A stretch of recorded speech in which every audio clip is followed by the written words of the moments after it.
Hey everyone. So I noticed there's been a lot of uncertainty, anxieties, questions about the COVID-19 vaccines. Um, and I just wanted to share my experience to help all of you make your decision when time comes for you to decide if you want to take the vaccine or not. Um, so it's been about 18 hours since I took the Moderna COVID-19 vaccine. Took it yesterday at about 3 p.m.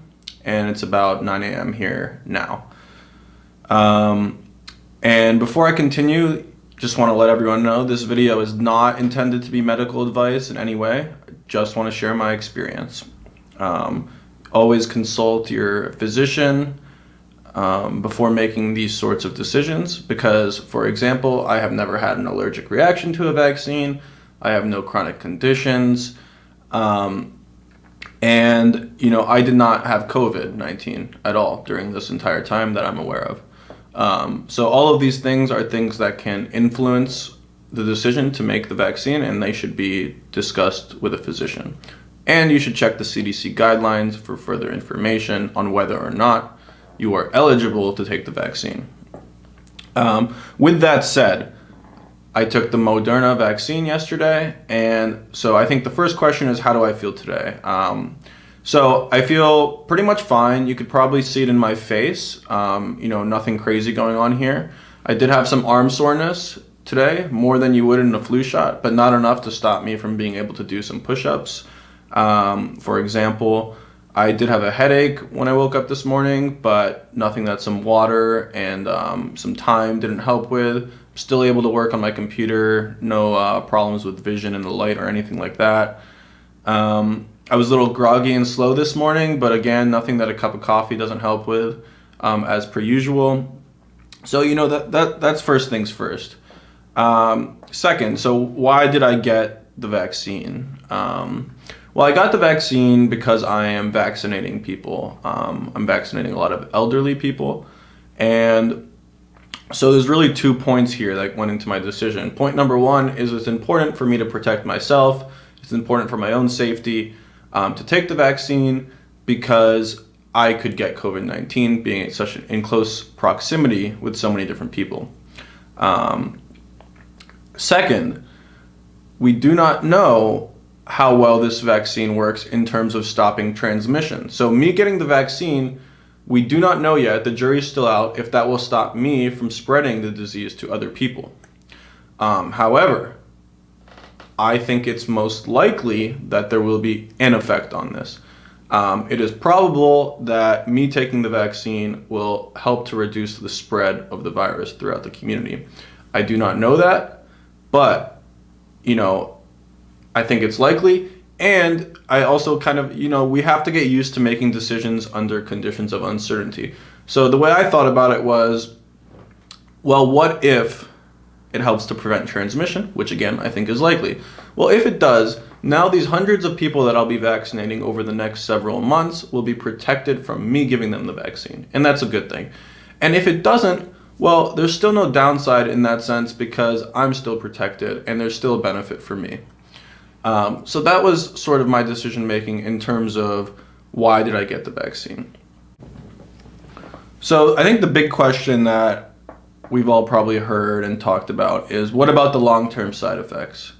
A lot of people are having trouble making the decision to take the vaccine because they are worried that we don't have any data on the long-term side effects of the vaccine. And that is true. We do not have the data for many years, and that won't come for many years because it simply hasn't been that much time. So, given that we don't have the data, how do I think about the risk and reward to taking this vaccine? Well, I kind of go down to the biology of the virus versus the biology of the vaccine.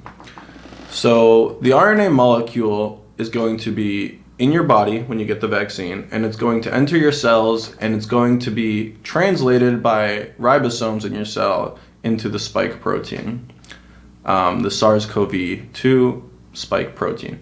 Now, your body is going to gain immunity against that spike protein so that if it encounters the virus in the future, it'll be able to neutralize it. Okay. Now, what happens if you get infected by the virus, the live SARS-CoV-2? Well, obviously, you're likely to get sick, and you could potentially, obviously, get very sick or even potentially die from the virus in that short-term stage. But one thing that people also don't talk about is that there are long-term consequences to getting a COVID-19 infection.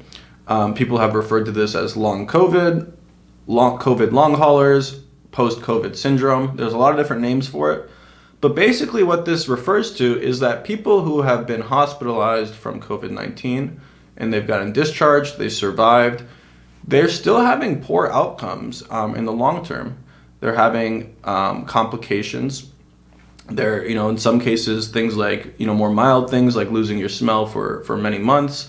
But in other cases, things like multi-organ dysfunction and really creating a lot of complications that you just don't want to deal with. So yes, it's true that there is the possibility of long-term side effects of the COVID-19 vaccine, but we also know with pretty high certainty that there's long-term consequences of getting the infection. It's not necessarily true that if you recover from it, you're in the clear.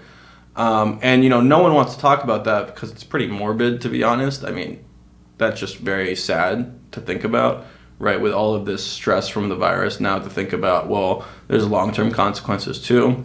It's just a little much to think about. But I think it's important when you think about the vaccine long-term consequences to compare it to that. Because again, I do think it's likely that eventually most of us will get infected by COVID-19. I don't think you'll be able to hide out from this thing forever. So yeah, that's how I thought about risk and reward as far as long-term side effects.